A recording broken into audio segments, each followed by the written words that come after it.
And I reckon it's actually dangerous to make decisions during the afternoon. There were some studies that... Big statement, I love it. It's a big statement, yeah, but there are studies that during like the death during surgery in a US hospital went up 4 times if the operation was in the afternoon. And obviously we're not doing surgery over here, but like you are making decisions that have consequences. And the problem is like when someone is not at their optimal mental level, like they're like, okay, well, I'll just do this other thing that's not that important. And the problem is that then creates more not that important work that someone else has to do. And so you just drown in unimportant. The one job I did get was at this startup, it was iPad point of sale startup. And I did a few roles there, not very well at all of them, ended a little bit in tears, but I ran growth for the last year. And I look back, I was rubbish at it, but I look back on that and I reckon 95% of what I did did not move the needle at all. You could have taken that away and the company wouldn't have changed in the slightest. Maybe more, maybe 99%. And I don't think that's that unusual. I'm a lot more effective than I used to be, and I still think that 90% of what I do, take or leave it. That's mad. Is that justification for a 3-hour siesta? I think so. Because convincing justification. Churchill used to take an afternoon nap and say it gave him 2 days, right?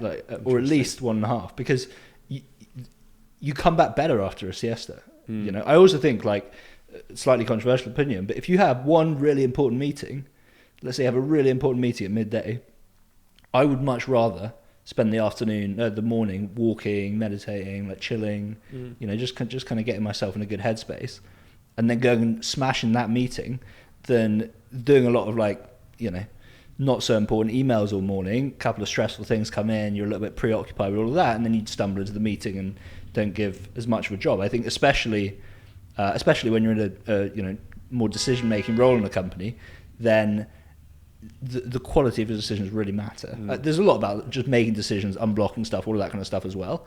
But I think a lot of it, companies, especially early stage, they move in these steps, right? There are these little moments of insight, these little things. It's all about how you unlock those. It's getting this particular deal done, or doing this one thing particularly well. And I think it's almost optimizing for that. And again, maybe this is me justifying, because I'm quite a lazy worker. So I was talking about earlier, I'm not the kind of guy who can sit down and work for 10 hours. So I built a whole company to justify going and avoiding that for 3 days. No, I like the idea of you running in the meadows before a big meeting, Hector, and everyone be like, "Where's the boss? Where's the boss?" It just chunks of philosophy. Yeah, no, that's the surgery thing's absolutely true, and that's numerous studies, not just the afternoon. Fridays, never ever.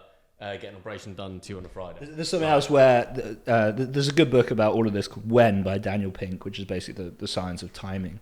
And it was looking at judges deciding whether to give someone parole or not.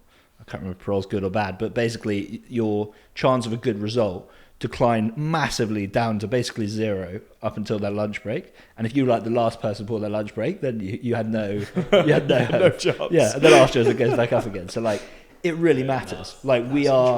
It's so subjective. We are so subjective throughout the day. I think it's a hangover from the industrial age that we just look at the working day. If you're working in a factory making widgets, then obviously you can make twice as many widgets in 8 hours than you can in 4.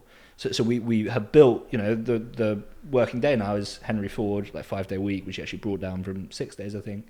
And that is the kind of gold standard. We just go, and it's about being at your desk. We've obviously gone a bit more remote now, and I think it's dangerous. I think it's we are not thinking from first principles of we're now living in a world where it's about decision making, and you just have this unbelievable leverage with everything you see from personal branding, and it's all about how to create those moments and create that serendipity. And I think we're just grinding away